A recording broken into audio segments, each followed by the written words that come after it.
एक आठवड्यापूर्वी म्हणजे साधारणतः 6-7 दिवस झाले असतील, बीड नगर परिषदमध्ये एक प्रकरण घडलं होतं. मुख्याधिकारी यांच्या अंगावर बापलेक गेले होते असं. नंतर अशा चर्चा झाल्या की बापलेकांनी शिवीगाळ केली आहे, मुख्याधिकाऱ्यांच्या अंगावर गेलेत. त्याच्यानंतर 2-3 दिवसांनी बीड नगर परिषदचे जे कर्मचारी येतात त्यांनी काम बंद आंदोलन केलं. त्याच्यानंतर मग शहर पोलीस ठाण्यामध्ये बापलेकांवर गुन्हा दाखल झाला. आता ही झाली होती प्रकरणाची पहिली बाजू. आता दुसरी बाजू अशी की जेव्हा कधी मी कोणत्याही प्रकरणाच्या आत जातो, म्हणजे तळाशी जातो तेव्हा जशा नाण्याच्या ह्या 2 बाजू असतात, तशाच प्रकरणाच्या पण 2 बाजू असतात. पहिलं प्रकरण तर सर्वांना माहीतच झालं. CCTV फुटेज बाहेर आला, मुख्याधिकारी साहेब उठून त्यांना जा म्हणतायत. असं झालं की बापलेकांनी शिवेगाळ केली आहे, जीवे मारण्याची धमकी दिली आहे, बापलेकांवर गुन्हा दाखल झाला, सरकारी कामात अडथळा वगैरे काय, अटक वगैरे काय मला माहीत नाही दुसरं.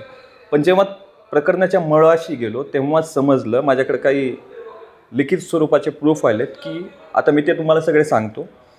आमच्या प्रॉपर्टीचे 3 खोटे बनावट PTR जे नगर परिषद कर्मचारी यांनी खोट्या नोंदी घेऊन सरकारी कागदास छेडछाड करत शेख निसार यास दिले होते. शेख निसार म्हणजे आता कोण? शेख निसार म्हणजे हे जे बाप लेक होते त्या दिवशी मुख्याधिकाऱ्यांच्या दालनात गेलेले, शेख निजाम यांचा मोठा मुलगा म्हणजे शेख निसार, आणि शेख इम्रान याचा मोठा बंधू म्हणजे शेख निसार, तो असतो सौदीला. तर शेख निसार यास दिले होते 4/8/2025, ज्याने आमची प्रॉपर्टी तो बळकावू शकेल, म्हणजे शेख निसार या बाप लेकांची प्रॉपर्टी बळकावू शकेल असे खोटे PTR दिले होते. सदर खोटे PTR हे शेख निसार याने विशेष दिवाणी दावा नंबर 170/2025 मध्ये दाखल करत न्यायालयाची फसवणूक देखील केली होती. नगर परिषदेने संबंधित 3 PTR खोटे व बनावट असल्याचे लेखी स्वरूपात मान्य केले असून माहिती अधिकार कायद्यान्वये दिलेल्या उत्तरातही त्याची स्पष्ट नोंद केलेली आहे. नगर परिषदमध्ये कोणताही अधिकृत रेकॉर्ड नसताना तसेच कोणत्याही वरिष्ठ अधिकाऱ्यांची स्वाक्षरी न घेता खोटे 3 PTR देण्यात आली. तरीसुद्धा शेख निसार हा सदर बनावट PTRचा वापर करून न्यायालयात 420 प्रकरणात तसेच MECB कार्यालयामध्ये खोटी माहिती सादर करून फसवणूक करत आहे. मुख्याधिकारी स्वतः मान्य देखील करत आहेत. मग त्याची शिक्षा 79 वर्षीय वृद्धाला का भोगावी लागत आहे, म्हणजे शेख निजाम यांना.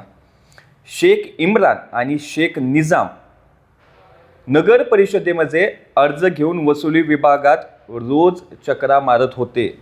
अर्जामध्ये आम्ही स्पष्ट उल्लेख केला आहे, म्हणजे कोणी शेख इम्रान असं सांगतोय की अर्जामध्ये आम्ही स्पष्ट उल्लेख केला होता की सदर PTRचा कोर्ट MECB तसेच इतर शासकीय कार्यालयांमध्ये गैरवापर करण्यात आलेला आहे. त्याचे पुरावेही आम्ही सादर केले होते. आम्हाला फक्त संबंधित कार्यालयाच्या नावाने अहवाल द्यावा अशी मागणी होती. मात्र वसुली विभागातील तिडके सर यांनी कोणतेही उत्तर न दिल्यामुळे आम्ही मुख्याधिकाऱ्यांच्या अपॉइंटमेंट घेऊन त्यांना भेटलो. म्हणजे त्या दिवशीचा हा प्रकार, अपॉइंटमेंट घेतली, हे बापलेक मुख्याधिकाऱ्यांच्या दालनात गेले. आम्ही केबिनमध्ये कोणतीही शिवीगाळ केली नाही अथवा जीवे मारण्याची धमकी दिली नाही. शेख निजाम हे 19 आहेत. त्यांनी मागील 8 महिन्यांपासून अनेक अर्ज दिले व CEO साहेबांना सदर कर्मचारी व शेख निसार यांच्यावर कार्यवाही करा अशी मागणी केली. पण सदर घटनाच्या दिवशी मुख्याधिकारी साहेबांना वडिलांनी त्यांना कार्यवाही तात्काळ करण्यास मागणी केली. साहेबांनी अरेरावीची भाषा वापरत आमच्यावरच गुन्हा नोंद केला असून आमच्यावर गुन्हा नोंद होणे अतिशय निंदनीय असून तपासणी न करता केलेला एकतर्फा गुन्हा, सर्व आरोप खोटे असून आम्ही कोणत्याही प्रकारची धमकी साहेबांना दिलेली नसून केवळ कर्मचारी यांना वाचवण्यासाठी आमच्यावर खोटा गुन्हा दाखल झाला आहे. सदर खोट्या 3 PTRचे संपूर्ण पुरावे मी अपलोड केले आहेत. गरीब आणि वृद्ध माणसाने नेमके कोणाकडे जावे जर वारंवार अर्ज करूनही कुठेच न्याय मिळत नसेल. तर ही होती प्रकरणाची दुसरी बाजू. त्या दिवशीचं CCTV फुटेज वगैरे आलं, पण CCTV फुटेजमध्ये मला एक थोडी डाऊटचं वाटलं की मुख्याधिकारी सांगतात की शिवेगाळ केली आहे बापलेकाने किंवा मग जिवे मारण्याची धमकी दिली आहे, पण CCTV फुटेजमध्ये त्याचा ऑडिओ येत नव्हता. त्या दिवशीच्याच प्रकरणाची माझ्याकडे एक व्हिडिओ आहे आणि ज्याच्यामध्ये त्याचा ऑडिओसुद्धा येतोय की खरंच बापलेकांनी मुख्याधिकारी यांना शिवीगाळ केली का, की जिवे मारण्याची धमकी दिली का. ह्या सगळ्या स्क्रिप्ट नंतर, ह्या सगळ्या मी बोलल्यानंतर ती व्हिडिओसुद्धा मी तुम्हाला दाखवेल म्हणा. पण या सगळ्या प्रकरणाशी जेव्हा मुळाशी गेलो तेव्हा पण खरंच असं वाटलं की आम्ही जे नवतरणे पोरं आहोत, आम्हाला जर का नगर परिषदमध्ये ह्या कडक होण्याचं 2दा-3दा जरी चक्रा माराव्या लागल्या तरी म्हणजे आम्हाला थकवा येऊन जातो. 8 महिने झालेत प्रकरणाला, 8 महिने. 51 वर्षीय वृद्ध माणूस आहे तो शेख निजाम, मुख्याध्यापक आहे. त्या माणसाची मानसिकता काय झाली असेल जेव्हा तो 8 महिन्यांपासून मुख्याधिकाऱ्यांच्या दालनात किंवा मग नगर परिषदमध्ये चक्रा मारतोय. आपण माणूस म्हणून विचार करायला गेलो तर एक अधिकारी किंवा मग कर्मचारी सुद्धा असे असावेत की जर का खरंच प्रकरण सत्य असेल तर लवकरात लवकर त्यांनी न्यायनिवाडा करायला हवा. सगळ्यात महत्त्वाची पहिली ही गोष्ट. दुसरं काय की 79 वर्षीय तो वृद्ध माणूस आहे, तुम्ही 8 महिने झालं त्या माणसाला चक्रा मारायला होताय. गेल्या 8 महिन्यांपासून ते चक्रा मारतायत फक्त PTR साठी. बरं, फसवणूक सुद्धा कोणी केली आहे? त्याच्याच मोठ्या लेकाने, जो सौदीमध्ये असतो, शेख निसार नाव त्याचं. हे सगळं होऊन सुद्धा आपल्याकडे कोणीतरी काम घेऊन येतंय, आपण त्याला 8 महिने चक्रा मारायला होतोय. आणि जर का माणूस तो रागात आपल्याला थोडं काही बोलत असेल तर आपण डायरेक्ट प्रशासन वेटीस धरून त्याच्यावरच गुन्हा दाखल करतोय. म्हणजे हे एक माणूस म्हणून तरी किंवा एक सामान्य बीडचा नागरिक, पत्रकार तर ठीक आहे, पत्रकार तर मी आहेच, पण एक सामान्य बीडचा नागरिक म्हणून सुद्धा मला ते एक निंदनीय प्रकार वाटतोय.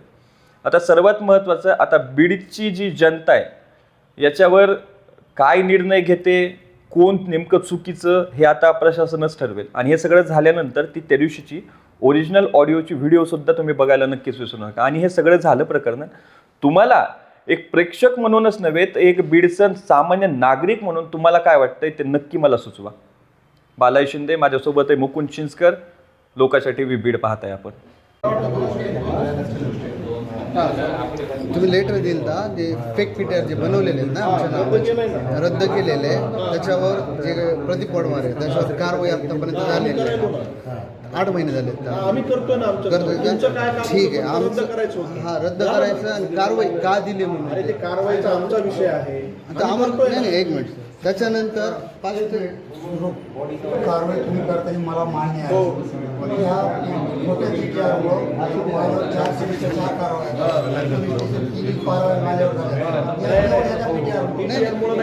एक मिनिट, बी फायनल रिपोर्ट निष्पन्न झालेले, त्याच्यात लिहून दिले पोलिसांनी हे फेक PTR आधारित त्यांनी हे दाखल केलेलं आहे.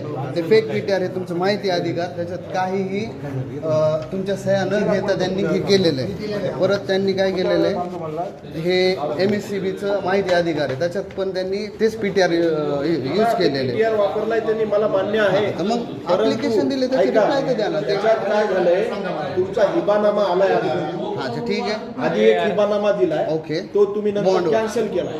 तर त्याची संचिका बनल ना, संचिकाच नाही ना नाही आहे त्याच्यात त्यांनी संचिकाही बनवली, मंजुरी घेण्याच्या आधी त्यांनी ते PTR दिले. ठीक आहे, संचिका ठीक आहे, आमच्या स्तरावर नाही ते माहिती अधिकार मध्ये आहे ना, संचिका नाहीच म्हणून एक मिनिट, संचिका नाही म्हणून एक मिनिट, आणि जो देणारा आहे तो त्या खुर्चीच्या लायकीचा नाहीये. नाही एक मिनिट सर, एक मिनिट सुनो ना, तुमच्या माहिती अधिकार मध्ये माहिती अधिकार मध्ये हे प्रशासकीय गोष्ट आहे. ओके ठीक आहे, पद्धतीने चालेल. 8 महिने झाले तर आणखी कारवाई नाही त्याच्यावर. माझा अधिकार आहे तो, तुमचा अधिकार आहे, पण किती दिवस संचिका मध्ये सर माझं वय 80 वर्षाचं आहे. एक मिनिट, तुम्ही माझ्या वापरता सर आता करतो, उद्या करतो, का 8 महिने कारवाई होत नाही का? ऐकता का तुम्ही? काय जेलमध्ये टाका, आता टाका. पण हे खोटी कारवाई बसून बोला, आगाऊपणा करायचं नाही. आगाऊपणा नाही करत. हे चल, चल, चल, चल, चल. चल, बाहेर. असं खोट्या हे ना, मॅडम, मॅडम. चल. हे चल. हे, चल.